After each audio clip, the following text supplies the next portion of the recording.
Let's visit the 90s all over again. Put on those hammer pants. This is Dope Nostalgia.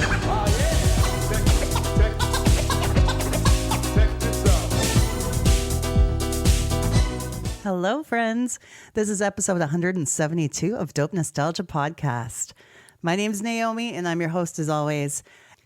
Today's interview bleeds over the edges of the 90s into the 2000s because this person's debut album came out in 2001. But what really makes it tied up to the 90s is the fact that she was the first artist that ever worked under the Backstreet Boys label that the boys themselves created. Her name is Krystal Harris.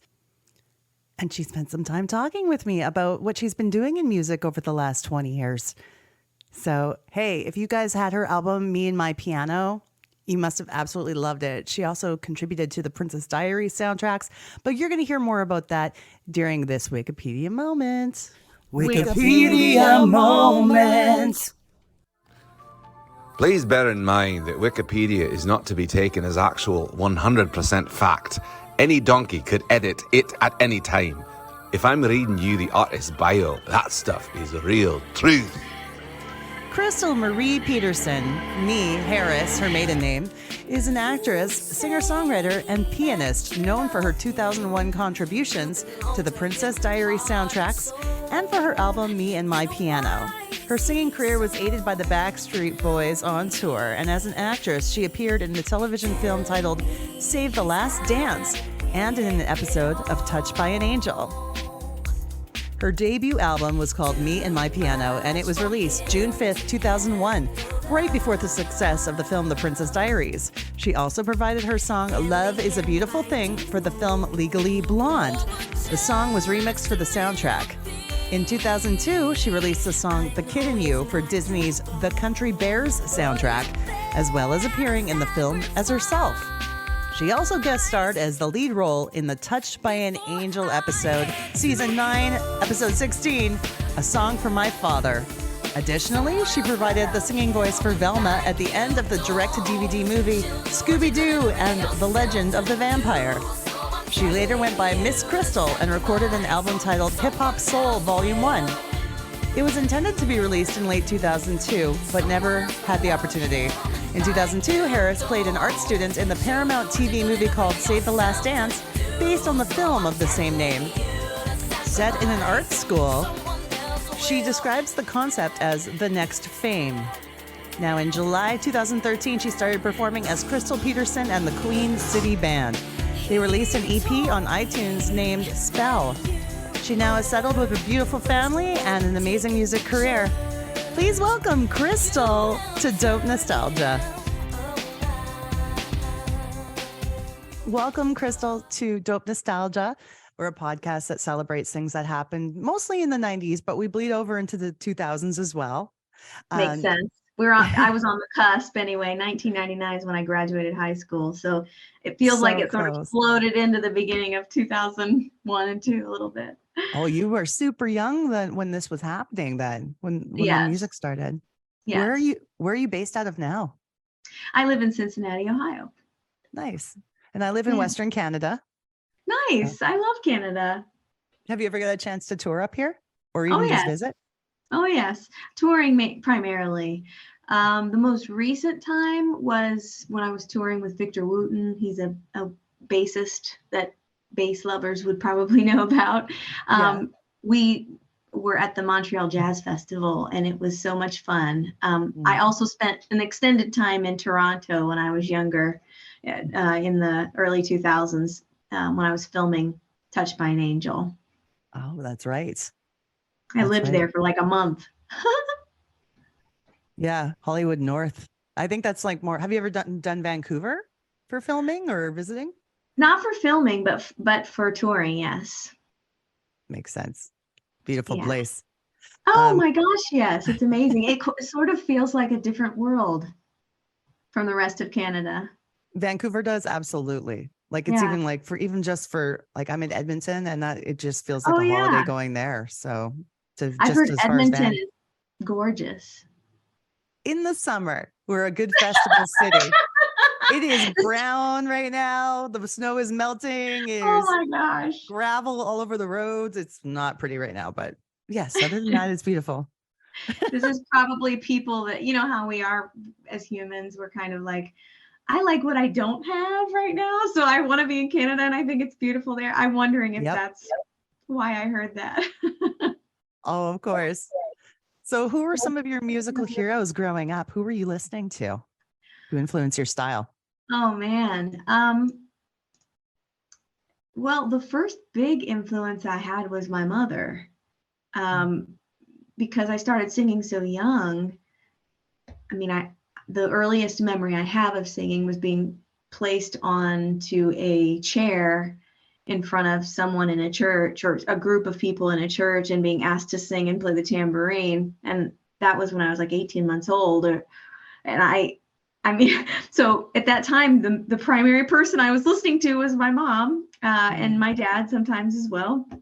So they were the first influences. And that's kind of my mom really is kind of embedded in the gospel and R&B world, whereas my dad is more in the folk, country, rock sort of world. So I come from a perplexing array of musical influences.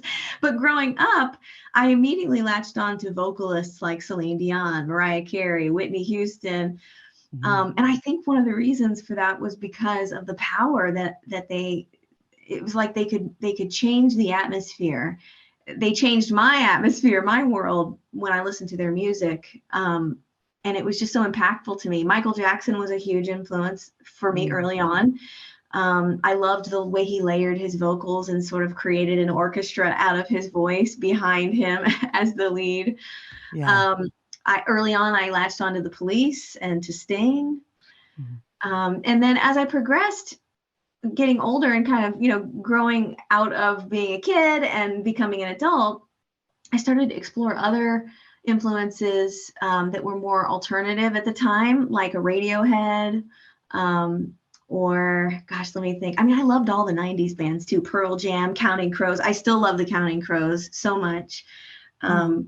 So yeah, I have a broad array of influences. And even now, I think I'm less and less rigid about my influences.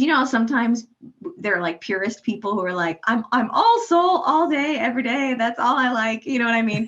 For me, it's like month to month or day to day. I'm kind of like, what music really, do I need today to channel whatever I'm feeling? And I gravitate toward that. But a lot of the earlier influences definitely continue to carry on and carry over for me today too. It's all a puzzle of all the things over time. It usually is, especially with musically talented or musically inclined people tend to have a variety and don't stick with one thing. It seems to me that's the case.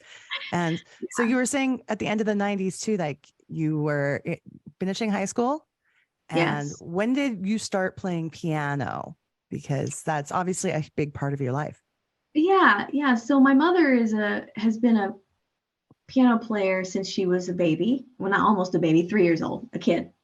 And so the piano started with me early, being that my mother, it was kind of a core musical value of hers to make sure that I had some way to communicate my musical ideas and understand music from a more structured way, because she knew I wouldn't be able to collaborate with professionals of that time, because at that time, most professionals read charts, read music, and in order to make money doing that, other than just gigging, you'd have to do studio work where you're kind of in a time-bound situation. You've got producers and clients there, and you need to be able to read the music and communicate it really well, and dialogue about it in real time in order to be successful.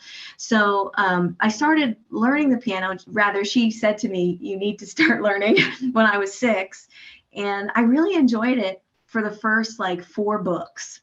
And then I got to the 5th book and it was really getting hard and I got frustrated. And it's kind of funny because I recently was talking to my husband about this.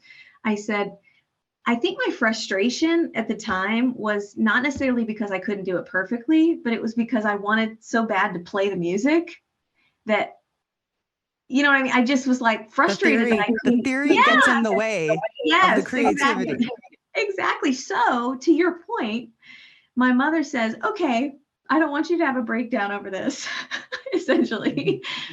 Why don't I show you some chord charts and teach you how to improvise a little bit more and just go to where the chords are, what the melodies are that you're hearing in your head, and go straight to making the music that way rather than having to transcribe, because that's it's a very classical way of approaching. It has a lot of value. I've used that throughout my life to communicate as well. But what I've used more is that here are the chord charts, here are the lead sheets, and we all know the map now, but we can create the territory as we move through the music. So that was the big revelation I had. And I had that revelation probably around 11, 12 years old. And then just continued to use the piano as a way to solidify and write my own music. That's young too, very young. But I mean, when you start in piano, generally, that makes complete sense. Yeah, it really does. You don't really hear about people starting in like their 20s and 30s. True, that's true. I think that's sort of a tradition in a way, because when you start to get into piano playing, I feel like the subject matter experts of that area are normally saying, start early because it's easier to grow in that particular path if you start your muscle memory early. Because a lot of that, and stringed instruments, other instruments are kind of the same way. While your brain is forming, if you can get that habit in there, it's like learning a new language. Kids seem to be able to just pick up new languages, it's because they're still so flexible and fluid. Their brain is still developing. Yeah, so it does help it to stick as your brain starts to get more solidified. Makes sense. Yeah. But it all ends up leading to this album, which I can't get it straight. I'm upside down. Look what I found. I bought this when it came out. And even though I've let go of many CDs, I've always kept this one. I've kept probably about 20 to 30 CDs from over the years, because this one, it meant a lot. There's a lot.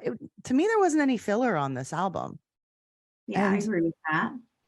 What would you say for me and my piano was one of your favorite tracks that didn't become a single? Perfect question. It would be When You Hurt. Yeah. Yes. I think had I had the choice to say, here's the song I would put out first, which I did not have a choice in that matter, really.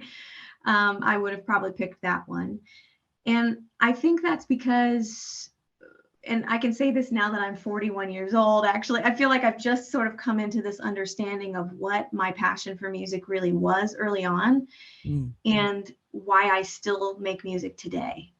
And it goes way beyond the business of it all. For me, it's a way to connect with people. It's a way to provide an environment where we can sort of be in a space of non-judgment and feel things we wouldn't normally feel, communicate things vibrationally, not just with words, but with sound. And that's so powerful.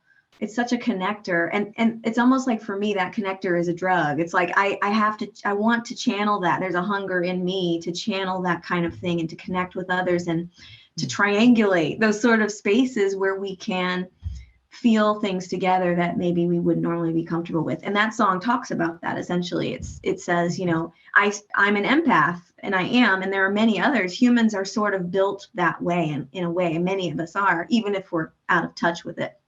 And the song's just saying, I feel the hurt that others feel. If I watch a video of someone that's suffering, I feel that suffering. And I think it's important that we remember that in our day-to-day lives, because it's a super impactful and intense feeling that I think we all feel. And at the time, I think I was speaking to specific people about specific people in my world at that time. But thinking about it now, to me, it goes a lot far beyond that. I just didn't necessarily know how to articulate that at the time.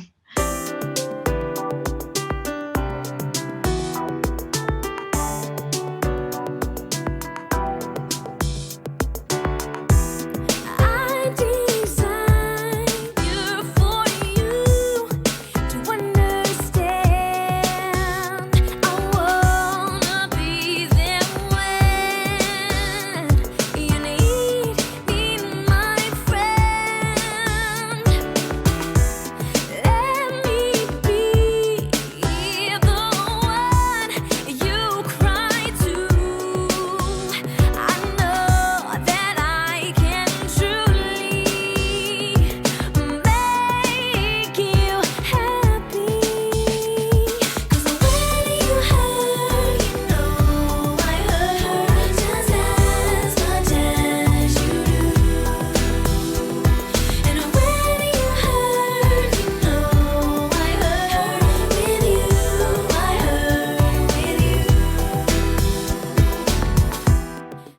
I felt the articulation in this album in general was very mature, especially at the Oh, time, you being so interesting. young. Like, I would say my favorite track would have been "Or Someone Else Will." Oh, sure. Yeah. I do really enjoy that one, and of course, I like It's Angel. an angry one. Yeah, I don't know. It's just the mood of it was different, and it Oh just kind yeah. of grabbed me. It's A- definitely different. the song I'd always get stuck in my head is "Angel on My Shoulder." That Yeah. is the chorus that would, always catchy. Hmm. And of course, you're the reason. So I'm sure you've been asked this a million times. How did the connection with the Backstreet Boys happen? Yeah, sure. Um, so about age 16, I got a call from a producer that was in town working at a studio in Indianapolis.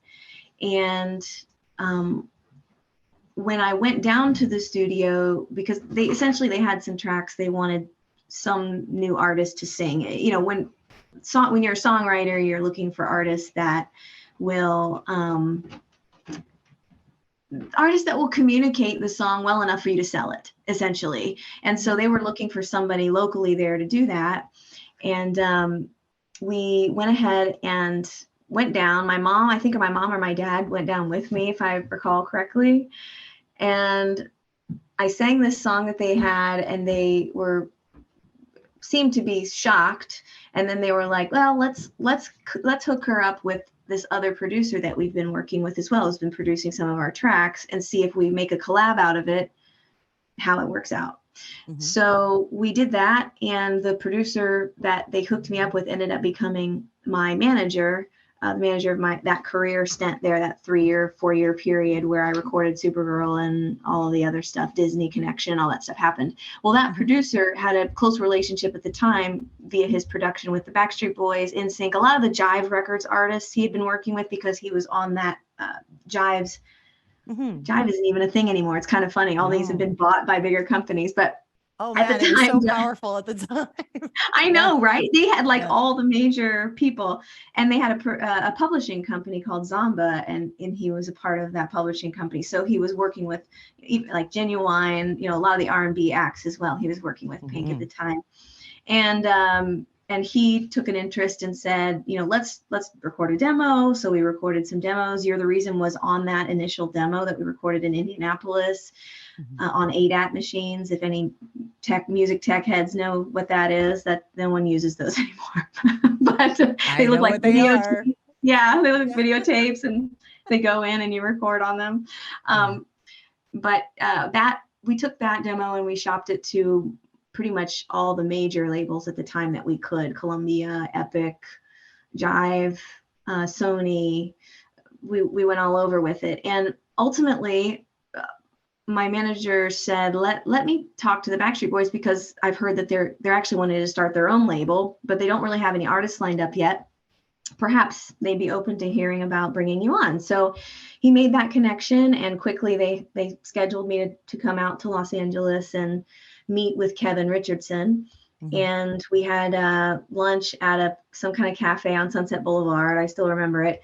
And we talked, and he seemed pretty ecstatic about the demo and that he wanted to move forward. So he shared some stuff with me about the label, and we went. The rest is kind of history. We signed papers and we moved forward. And then after I graduated from high school in 1999, just several months later in November, I moved to Los Angeles and started recording Supergirl there.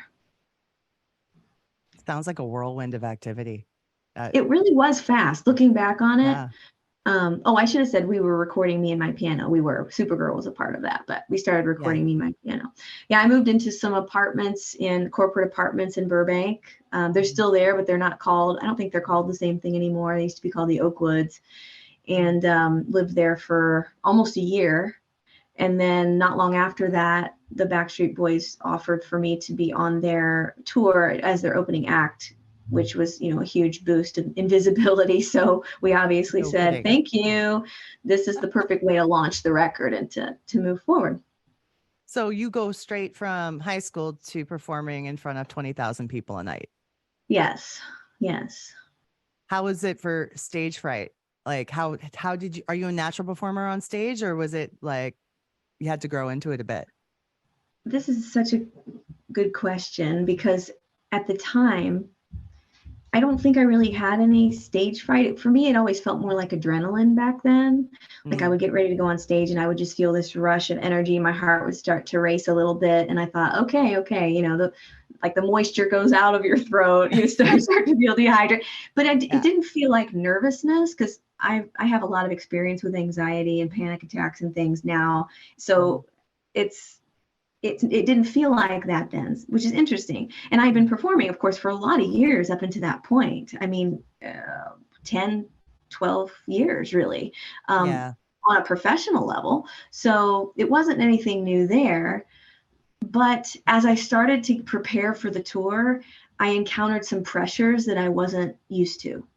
And the environment wasn't as supportive as I wanted it to be in my close circle. The Backstreet Boys were always supportive. Let me be clear about that. They were always very supportive, but they weren't necessarily in my world every day to day. I was an artist working with other people who were influencing what I was doing, helping me get ready for the tour, and they had nothing to do with that. And that environment started to close in on me a little bit. And that's when I first remember starting to feel worry or anxiety around music. I think I felt pressure before in my childhood, but we don't have to go into that. But in the situation with preparing for that tour, I think I realized that I was, well, not that I could put these words behind it, but I think I realized that I was now a product of a company and that there were other people's livelihoods that were dependent upon me doing something a certain way based on their expectation. So my desires were not really integrated very much in that process. It was more like, this is what you need to do. This is what you have to do. Do what I say. Let's, you know, like it was a lot.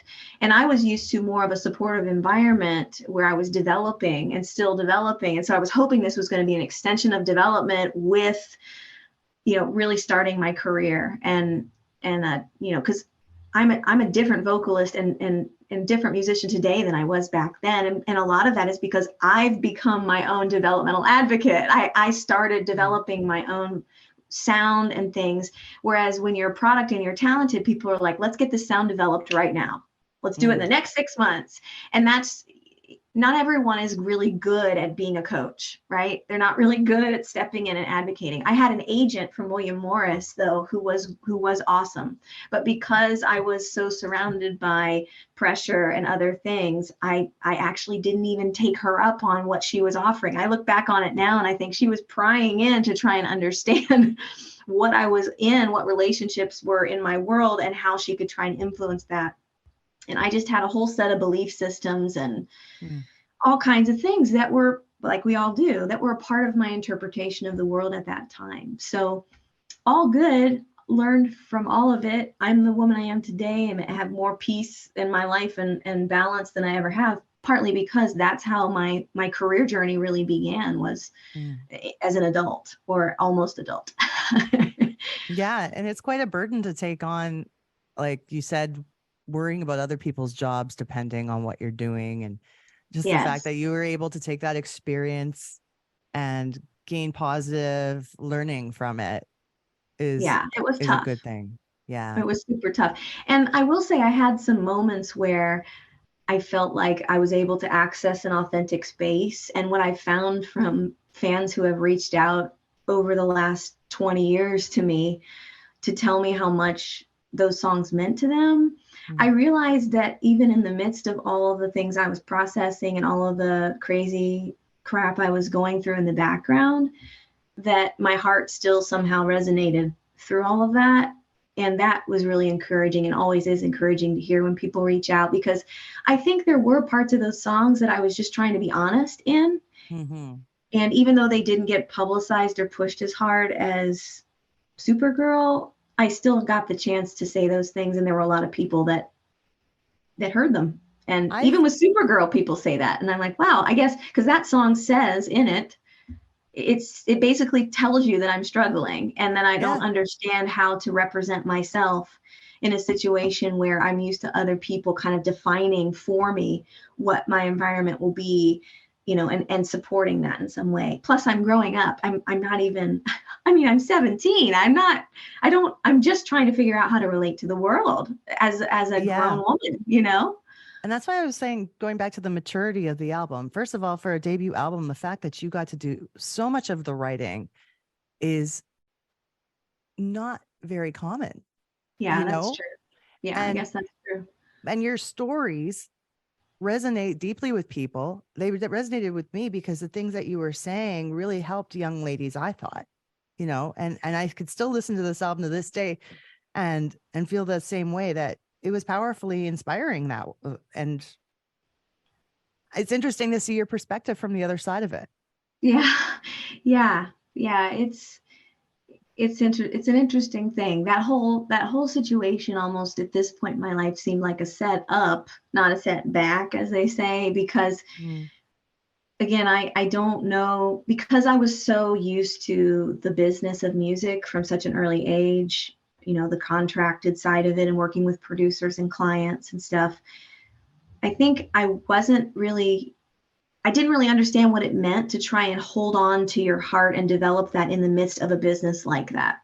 Yeah. I think I was naive, who wouldn't be unless you had parents in the industry who had been through this and knew what to look for and were really also advocating for you, for your benefit on some level or another. And I didn't really have that. My mom's exposure to the business is a little bit more on the back end, to use a technology term. She's doing the background vocal sessions, she's coaching, so it's not in you're now a product and you're now taking your music and making it into a sellable thing. And it's just a different situation. The machine part of it.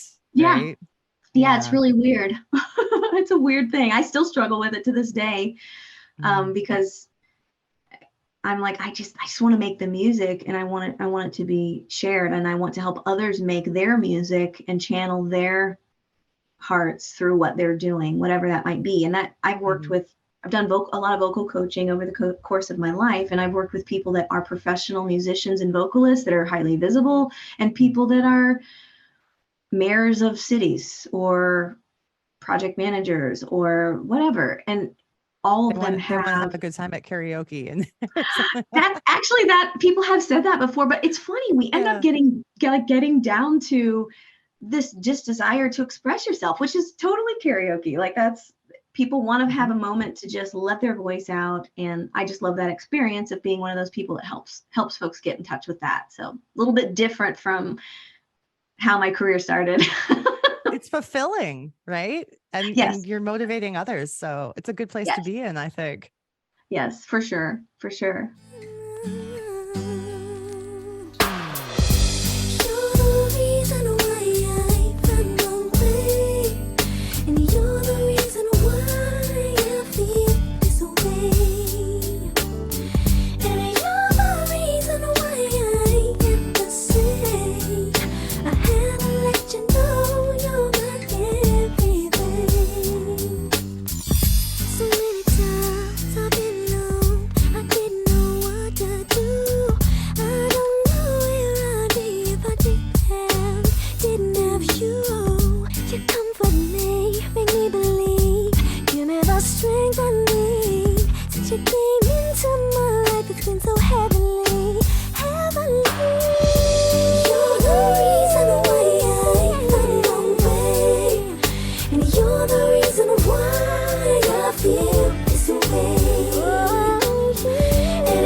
Just because you came around to give me all your love, I would sacrifice my very life. Say the word, 'cause there would never be no other. You're the reason why I come away, and you're the reason why I think. After these messages, we'll be right back.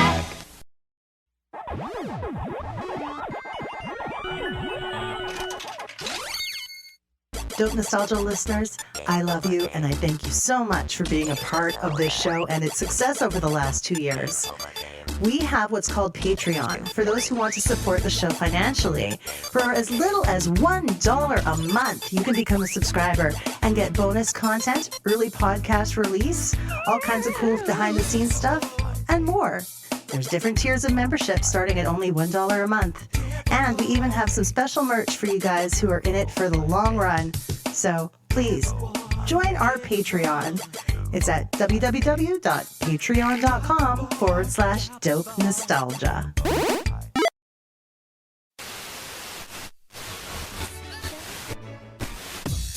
Hey, I'm Josh Rodriguez. And I'm Mike Zacchio. And we are the new pod on the block. Every week, Mike and I will be breaking down our obsession with everything boy band culture. From bangers to bops to fashion and everything in between. If it's boy band related, we've got you covered. We also want you to be a part of it. So call into our hotline and leave a voicemail for the show. 818-308-4084. Be sure to subscribe, give us 5 stars, and leave us a review. Follow me at Mike_Zacchio. And I'm Josh Rodriguez at Josh_Rodriguez_.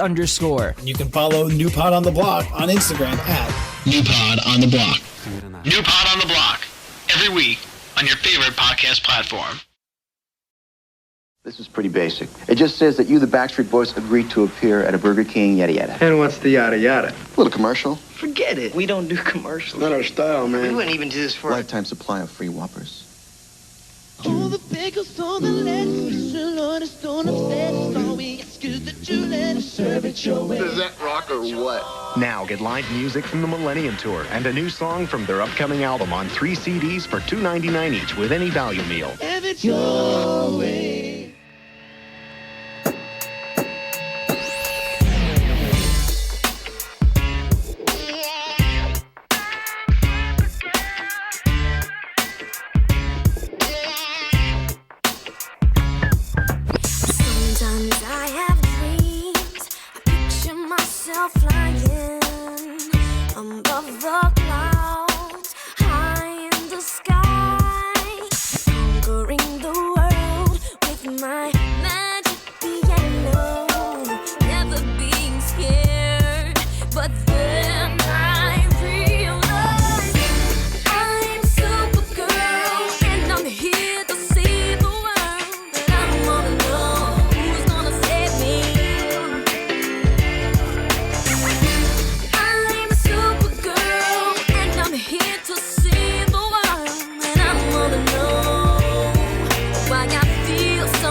I was also going to ask you about doing the video for Supergirl, of course, with the cameos in there. We got Kevin and Howie in the video, and Anne Hathaway, who's become a huge star over the years. Yes, it's crazy. I know. She's such a wonderful person. Did you have a lot of fun doing the video?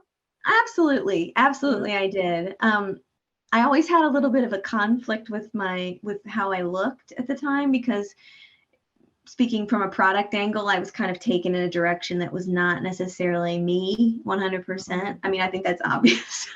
It's obvious now. But the short hair, was it your idea? My hair was short. It was just like not black. It was blonde. I was like a pixie for a very long time with blonde hair, and that's how I came into the game, was with that. And then we went this other direction, I think, as some sort of strategic way to differentiate me from other artists, when I believe I had all the talent I needed to go a different direction and still be able to differentiate myself. I think there were more creative ways to go about it, and plenty of business smarts to make that happen, but that's not how it went. But anyway, the machine, exactly. We all have seen The Matrix now, and we understand. No, I'm kidding. But yes, the video was a blast, because getting to meet other people my age too in the business, that was sort of one of my first real connections to just working directly alongside other people in the entertainment industry out there. So it was super fun. Everybody was very nice. Anne Hathaway was incredibly friendly and wonderful, easy to work with. Everybody at Disney was wonderful to me. I had some really good relationships there too, and still look upon those people very fondly. They were kind and treated me gently, as I was also a very young young woman. So it was very fun. Yeah. And I think that's right. The cameo, the day that we recorded the cameo stuff, and I went in to do my pieces of that with Anne Hathaway in the diner. That day I got a visit from Whitney Houston. And that was like completely unexpected. Wow. She stopped by that day and put her arm around me and just told me to keep doing what I was doing. And she just encouraged me. I guess she had heard my music through someone who was connected to Disney also. And so she and Bobby and some of the kids came down, but she took me inside and walked me around for a little bit. And she was really wonderful. It was something I'll never forget because, well, that was really one of my childhood heroes. I used to sing her music in my sleep as a 6-year-old. Wow. Like literally in my sleep. My dad would be like, "You were singing last night." And I'd be like, "What?" And then I would remember what I was singing. It was her music. So that was really wonderful as well to get to connect with her. What a moment. I know. A blessing. For sure. And so with Disney, was that where the Country Bears experience came from too? Yeah. Yes. They created that, they created a movie out of the Country Bears. I think it was a ride at Disney, if I'm not mistaken. And so they developed a movie around it. And another kind of weird connection that happened there that I didn't really realize until I was in my early 20s was that soundtrack, the soundtrack from the Country Bears ended up having on it Bella Fleck and the Flecktones. And later in my career, when I started doing more theater work in my early 20s, after kind of exiting Hollywood, I eventually, in like the next few years, made it back and went back into theater because I wanted to see if there was a place there for me to find the right environment, for my expression, just kind of trying to find my place. And I did a musical with the Opryland Corporation, and it was a big Christmas musical. And Victor Wooten, his daughter was in that particular musical, and he and I met. He and actually one of his brothers, I believe, was also there. We met, and I ended up recording something with him at that time while I was in town, living in Nashville at the time for a while. And he and I ended up circling back to one another in my early 30s before I went on tour with him for 3 years. Oh, wow. And he was like, "I don't know if you know this, but I was on that record with Bella Fleck and the Flecktones," because he's their bassist. And he said that you were on that same record. And I said, "Yeah, I was, but I didn't know who you were back then. I had no idea." That's crazy to find out later. I know. I had no idea. So that was super fun. And working with all the animatronic bears and seeing how those work behind the scenes. Like there's a person operating the bear's head and face, and then there's another person in the suit doing the other things. I mean, it was a wild thing to see that from the back end, for sure. No kidding. Yeah. No. And then we're talking probably about 10 plus years later. You started performing as Krystal Peterson in the Queen City Band. Yes. Right? Yes. So, and then your husband is your drummer. Is he still your drummer? Yes. Okay. Yes, so, he's my drummer. Tell me about that experience and how it led into what you're doing now with music. Sure. Absolutely. Yeah. So after coming off of the road, well, actually, while I was still on the road with Victor Wooten, I started feeling like I wanted to start to experiment with, what would it look like if I tried to channel what I believe is my, current musical atmosphere or feel, and what I would be writing today. And what if I put a band together around that consisted of my friends, basically, that I know are musicians that I've heard play. Because my husband and I had done some performing together in my early 20s, just he and I only, like piano and drums. And that was really successful. And we really enjoyed ourselves. It was just something, kind of a labor of love, something we did together after we first got married, because we had already been playing together a little bit, and we just wanted to do more.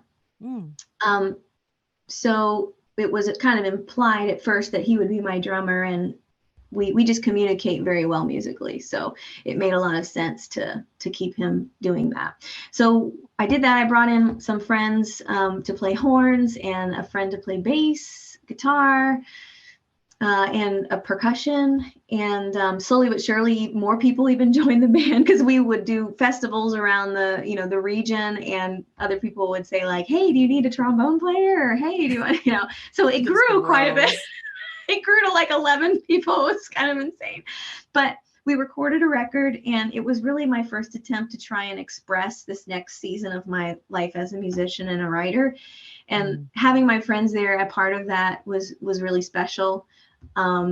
It had its challenges too at times, as you could expect, you're bringing friendship in alongside, something that can be very vulnerable and volatile. When you get into the inner parts of who you are and you try and channel those things with other people, that can be a very complicated experience at times for everybody involved, because everyone wants also we all want to channel something, and to bring those things together can be really challenging at times. Mm-hmm. So that experience was a very positive one, in that I felt like, okay, I made a lot of relationships through taking a grassroots approach to music. And I was just talking to a guy from a band last night at a local gig I did here, that said he was at a festival that we did a show at, and we were in like a barn. We were all sweaty that night. There were about 150 people there, small group, but it was such a vibrant and intense night with the band in there and everybody else. And we were sweating and dancing, and it was amazing. And those relationships are relationships that I still have today. So quite a bit different from my the early larger grand scale of things, where it seemed like I was sort of over here and being shipped from place to place. That's why I call myself I was kind of a product being shipped around doing things. And I still have some of those relationships, but most of them were very much based on that supply chain kind of thing, what was going on there. So the Queen City Band was a situation where it was like a community endeavor, and I was really trying to get down to, how do I want to engage with my community when it comes to music? Because my grandmother, that was her legacy, was she played music in her community, and she taught people how to play music, and she was there to support them, along with playing live herself and performing every week. So I saw that as like, wow, what a cool life. You get to have a full life. You don't have to necessarily be on the road all the time, but you can still make these long-lasting relationships where you really cultivate something special that is really impactful to that community and to you. So yeah, that was really fun. And it was very much focused on like kind of a soul and R&B approach, sometimes sort of experimental, given that I come from very much of a jazz background. My mom's a jazz pianist and comes from that position vocally as well. And I sort of fallen in love with jazz music because of its experimental quality. I like improvisation a lot. And something that I found was lacking in the pop world of my early years was the room to stretch out and actually bring the song of the moment into the equation. So like a Miles Davis, who I absolutely adore musically, I adore him because he welcomes all of the possibilities.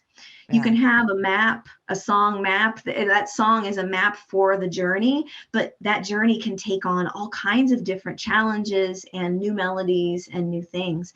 And that's what the Queen City Band really did for me, is we wrote songs together, and then we performed those songs. But when we performed them, we would open some of them up to what might happen there. And that also did it fulfilled that piece of me that didn't get that early on, which was like, I want to connect with people in the moment right now, listen to the heart of this collective space, and channel whatever that is out right now.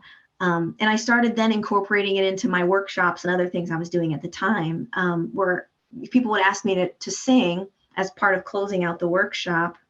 And I would just say, let's write something now. Let's create something now. I'll pick a chord pattern, and we'll tell me what you need to hear today, or what are you struggling with? Let's talk about it.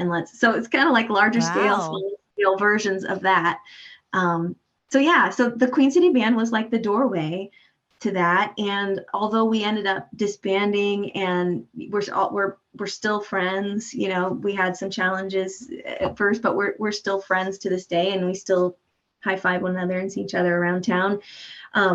But ultimately, I find that to be a foundational building block in helping me understand how to scope my direction and giving me a space to try new things and to try and translate some of these things into real ideas that other people can see and collaborate on.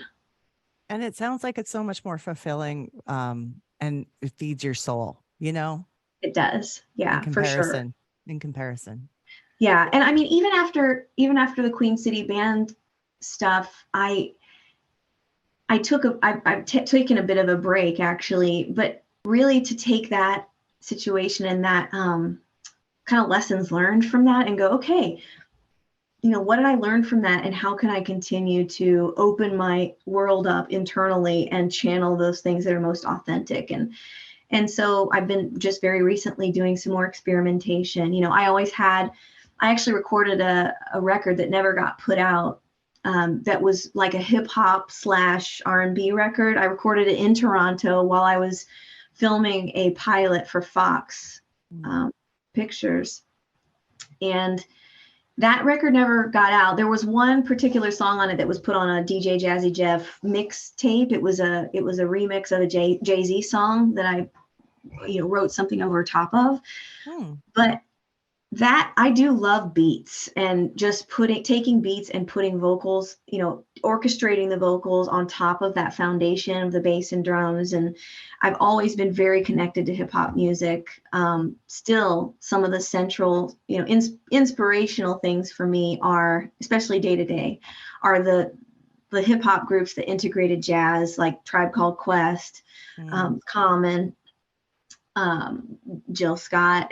Early on, I latched onto some of those things. Music Soul Child. He's another one that I listened to quite a bit, and thought, wow, this is bringing some of my love of that music from early on when it first emerged in the 90s as like a big thing for all of us that are now in our 40s. We were like, hip hop is a defining part of my culture. Missy Elliott changed my life. I mean, she really did. And I still listen to her sometimes and think like, she's the one person who can just say, you're worth it. You can do it. Don't give up. Like all of her songs really kind of lead to that end. So that, bringing some of that onward after the Queen City Band, I ended up working with the guy who was the percussionist in Queen City Band. And he got some beat machines and started just making music. And he was making some music with my husband too, and a different thing that they do. And I was like, man, maybe we could it could be simple. I started building my husband and I started building a studio in my basement here. And I thought, why don't we just have him come over, bring his beats, and we'll just start writing. And so we did. And so I've also put out some just kind of random singles here and there recently. I think most of them I put under the name Krystronica, which has become a nickname of mine that a cousin came up with. Because she's like, your music is called Krystronica because you can't really explain it. I don't know why she said that. I like it. So I started just doing these songs where it was basically beats and vocals with a few other instruments in there. And that was super fun to go about that iteration. It's kind of like just iterating upon yourself is kind of what I've done, is take the lessons learned from the last situation and carry it into the next one and try and continue to develop who I am as a person. I mean, in the end, I think we all do this through whatever our passion is.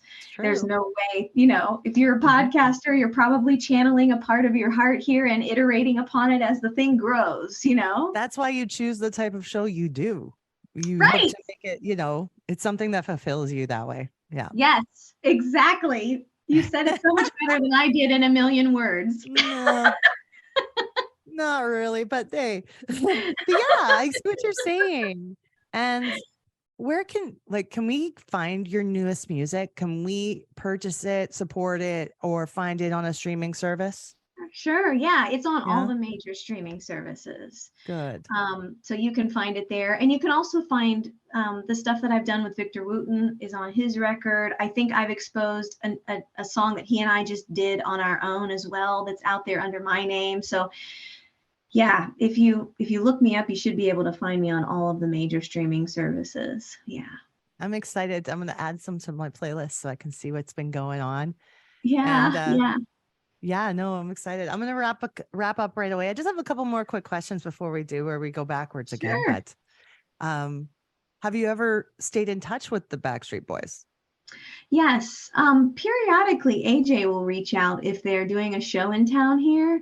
The last couple times I actually haven't been able to make it because it's been so last minute that I couldn't make it happen.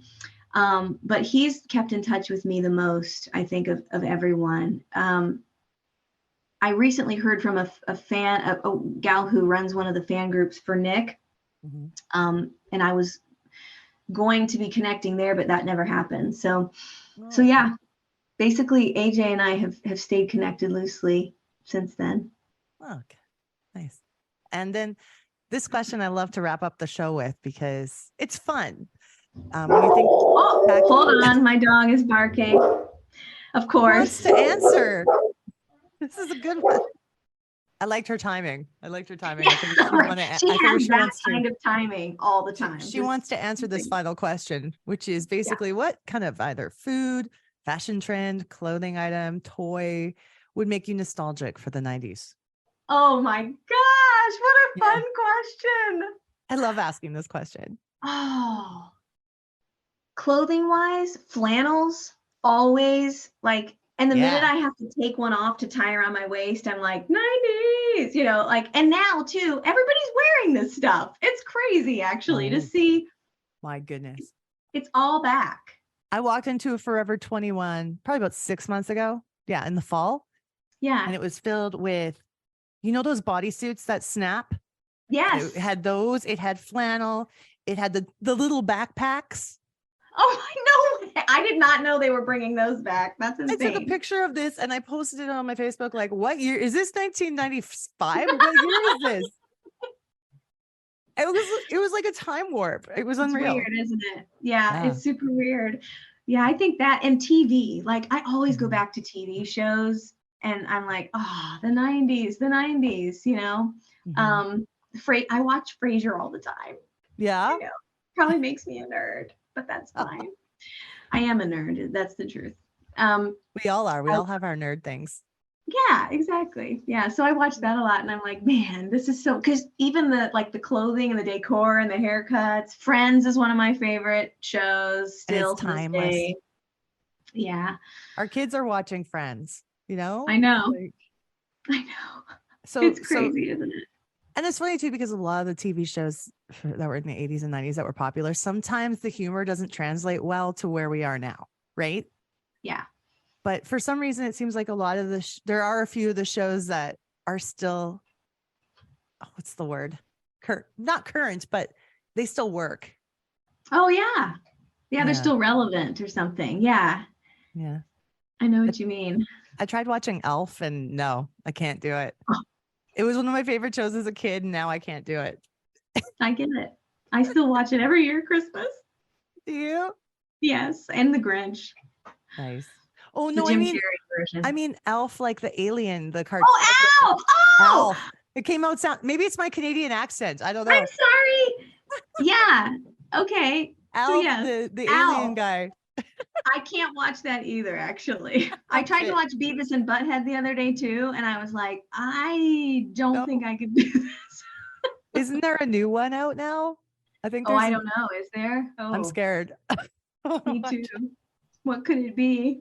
So you get what I'm saying about Elf. Okay, that's good. Oh, totally get that. It's just not funny now, but as a kid, wow, I just thought it was the best thing. Yeah. Because like, what about Who's the Boss? I think that's like 80s, right? Yep. That's, to me, that's not 90s. Oh yeah, it might have ended in the early 90s. Yeah, that's what I thought too. Yeah, makes sense. But yeah, I don't know if I could watch Who's the Boss again. I should try. There's just too much stuff to do. I know, right? Exactly. That's the other thing. Priorities. Mm-hmm. Yeah. Mm-hmm. And I really appreciate you spending time with me, Krystal. It was an honor to talk to you about all of this stuff. So thank you. Of course. Oh no, thank you. It was wild to have this conversation. And there'll definitely be new music coming. I'm getting ready to start recording some more demos and actually try and do a full length again. Oh, wow. Sometime soon. So that'll be interesting. I'm not putting pressure on myself as to, the time frame or whatever, but I just feel, you get into these modes where you're like, I'm ready to bring something to life out here, and I've kind of feel like I'm in that place now. So that's really wonderful. It's way better I'll to do share. it without the pressure. Just, do it when you're feeling creative and ready to do things. It's nice. Exactly. Yeah. All right. You take care. Oh, you too. Thanks a lot. Okay. Have a good day. Bye. Bye. Social media, yeah, we've got it. Send us an email, dopenostalgiapodcast@gmail.com. Twitter, Nostalgia Dope. Or on Insta, dope_nostalgia. This podcast is licensed by SOCAN because we believe that artists should be paid for their work.